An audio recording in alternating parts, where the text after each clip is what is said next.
ایک صبح جب رفع حاجت کے لیے پہاڑی سے نیچے اترنے لگا، دیکھا بے شمار موٹے موٹے سیاہ رنگ کے چیونٹے میرے ارد گرد دائرہ بنائے بیٹھے ہیں۔ میں حیران تھا کہ ان سے کس طرح گزر کے جاؤں گا، یہ پاؤں کو کاٹیں گے۔ اتنے میں ایک موٹا سا مکوڑا اپنی جگہ سے ہلا اور میری طرف مخاطب ہوا۔ آواز آئی، ڈرو نہیں، ہم تمہاری حفاظت کے لیے معمور کیے گئے ہیں۔ میں نے کہا، تم ننھی جانیں میری کیا حفاظت کرو گے؟ اس نے کہا، یہاں سانپ، بچھو اور زہریلے کیڑے بہت زیادہ ہیں، ہم ان سے بخوبی نپٹ سکتے ہیں۔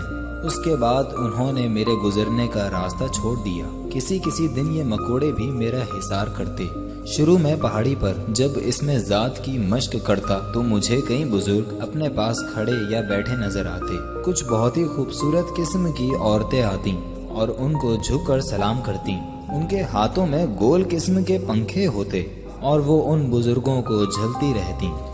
لیکن جب وہ عورتیں میرے سامنے آتیں تو اکڑ کر مسکرا کے گزر جاتیں اور مجھے اپنی کمتری کا سخت احساس ہوتا۔ اس برقی رو کے بعد دوسری رات بھی وہ عورتیں آئیں۔ جب قریب سے اترا کر گزر رہی تھیں تو آواز آئی، اس کو اللہ نے عزت دی ہے، تم بھی اس کی تعظیم کرو۔ اور اس آواز کے ساتھ وہ کمر تک جھک گئیں اور شرمندہ ہو کر چلی گئیں۔